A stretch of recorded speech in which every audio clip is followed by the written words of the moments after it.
অবস্থাতে ছিলাম, ওই অবস্থায় আমরা রেডি হয়ে আসছি। যখন আমরা বাড়ির কাছাকাছি আসি তখন শুনি যে 3টে মার্ডার হয়েছে, 3 জন মারা গেছে। যেহেতু খালামণির বাসায় আমার নানু ছিল, আমি খালামণিকে অনেকবার ফোন দিছি, খালামণি ফোন রিসিভ করতেছে না। তো ফোন রিসিভ করতেছে না, এই কারণে আমি আরো বেশি মানে আমি শিওর না যে আমার নানু মারা গেছে আর কি। একটা ফোন আসছে, আর ফ্যামিলি যারা আছে কেউই ফোন ধরে না।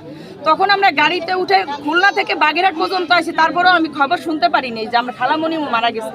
যখন সাইনবোর্ড বাজার পর্যন্ত আইছে তখন আমার মামা বাড়ির থেকে আইছে। আমার মামা বাড়ির ভিতরে ঢুকে বলতেছে কি, মা যে 3 জন মারা গেছে, তোর খালামণিও মারা গেছে, তোর ভাইও মারা গেছে, আর আমার নানুও মারা গেছে। তো আমি মানে অবাক, আমি মুখ থেকে আমার কথা বের হচ্ছে না। তখন আমরা তখন শুনিছি, আর এই শুনেই এই বাড়ির মধ্যে আমরা ঢুকছি। আমরা জানি একজন মানুষ মারা গেছে। এখন এসে দেখতেছি যে আমার খালামণি, আমার খালাত ভাই এর সাথে আমার নানুর সাথেও মারা গেছে। এরা 3 জন মারা গেছে। আপনার মনে হয় কি? আমার মনে হয় যে আসলে এই বাড়িটার ভিতরে এরকম কোনো নাই। বাড়িটার প্রতি আমাদের একটা শ্রদ্ধা আছে, কারণ আমার খালু তো অনেক আগে মারা গেছে। আমার খালামণি বাচ্চাদের নিয়ে অনেক দিন এই বাড়িতে থাকে, তো কোনোদিন এরকমের হয়নি। আর এরকম আস্থা আছে যে এরা ভালো মানুষ। তো তারপরেও আমি এখন কিছু বলতে পারতেছি না। আপনারা তদন্ত করেন, মিডিয়া যারা আছে আর প্রশাসনিক থেকেও লোক আসছে, ভাইয়েরা, তারা জিনিসটা এনকোয়ারি করে দেখুন।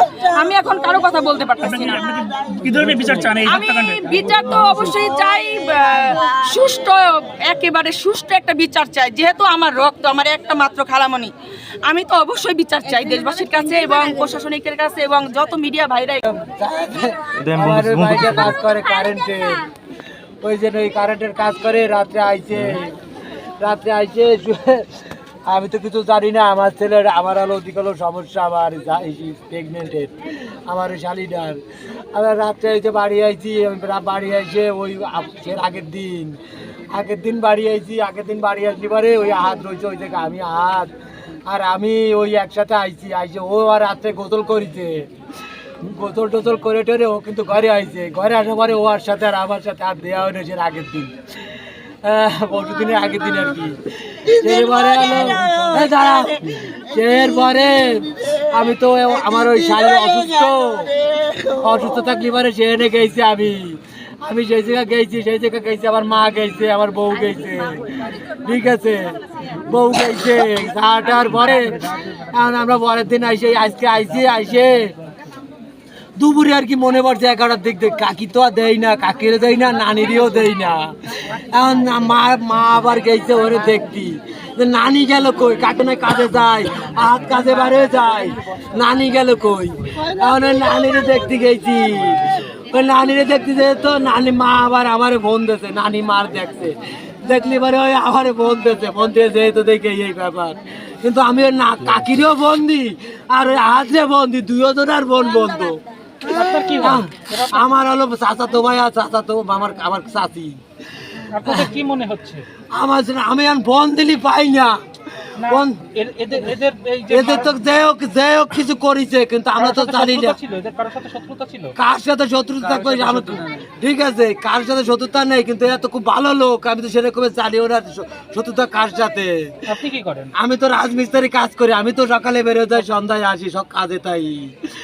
আল্লাহ, আমি অসুস্থ থাকার কারণে আমার এই খালামণির কাছে আসছে কিছুদিন আগে, আর কিছুদিন আগে আমাদের বাসা থেকে বেড়াই আসছে। আমরা জানি না, 3 দিন কোনো সংযোগ পাই না।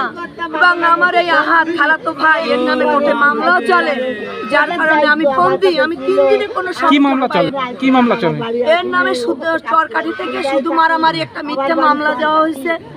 এই মামলায় ছিল না সেখানে, এই মামলা দিচ্ছে চরকাঠির রানী বেগম। এই মিথ্যা মামলা, রানী বেগম কি করে? রানী বেগম গৃহিণী, সে তখন ঢাকায় ছিল। এই মামলায় কি ধরনের মামলা? এটা হচ্ছে মারামারি মামলা দিছিল আমাদের বাড়ি নিয়ে। আমাদের বাড়ি চরকাঠিতে, প্লাস সে বাড়িতে আমরা থাকি না, কারণ আমরা 2টো বোন, আমাদের ভাই নেই। আমার চাচারা অনেক নির্যাতন করে, যার কারণে আমরাও এরকম খুনের হাত থেকে বাঁচার জন্য, জীবন বাঁচানোর জন্য, আমার ছেলেদেরকে বাঁচানোর জন্য, আমার 3টে ছেলে, আমাদের 2 বোন। আপনার চাচারা কি করে? আমার চাচারা ওই যে চাচার সাথে বেশি দ্বন্দ্ব, হাবিজুর শেখ, সে ঢাকায় ব্যবসা করে। কিসের ব্যবসা? সে কাপড় ব্যবসা করে, গার্মেন্টসের কুড়ের ব্যবসা করে। আমার চাচারে সন্দেহ করতেছি কি না জানি না, কিন্তু সে এখানে খুন করতে আসবে কেন? তার সাথে তো সমস্যা না, সে তো আমাদের চরকাঠি নিয়ে সমস্যা, কিন্তু এখানে আমার ফেলানো এটা হত্যাকারী কয় না, কখনো হত্যাকারী এটা আসে না। একটা মানুষ মেরে ফেলালে হত্যাকারী আসে, যে সত্য থাকতে পারে। কিন্তু আমার দাদি এখানের বসবাসী না, তারে মেরে ফেলানো মানে বিশাল ব্যাপার। আমার দাদি তো আমার গ্রামে থাকে, আমার দাদি এসে বেড়াতি, আমার দাদি এসে বলে সপ্তাহে নিয়ে গেছে, কয়দিন আগে সপ্তাহে নিয়ে গেছে না, 2 সপ্তাহ আগে আছে। এরা আমার স্বাস্থ্য ভাই, একটা ভাই, এরা ভাই, আমি হলো আমার দাদি থাকে ওখানে। ফুপুরে যেভাবে মারিছে তাতে দেখার মতো। আসলে আমরা আজকে দুপুর 12টার দিকে ডিডি অফিসার ফোনে বেলা নামে ব্যক্তি ফোন দিয়েছিল, দেওয়ার পর বলছিল যে একজন মারা গেছে, আপনি একটু আসেন। তারপরে আমরা আসার পর দেখি যে একজন না 3জন মারা গেছে। পরবর্তী আমাদের সিনিয়র অফিসারদেরকে ফোন দিয়েছে, তারাও এসে পরিদর্শন করছে। এখন এই পিবিআই আসছে, সিআইডি আসতেছে। পরবর্তীতে তদন্ত সাপেক্ষে পরে আইনগত ব্যবস্থা যা গ্রহণ করা হবে, চিহ্নিত করা কিসের জন্য মারা গেছে, এটা পরে জানা যাবে তদন্ত।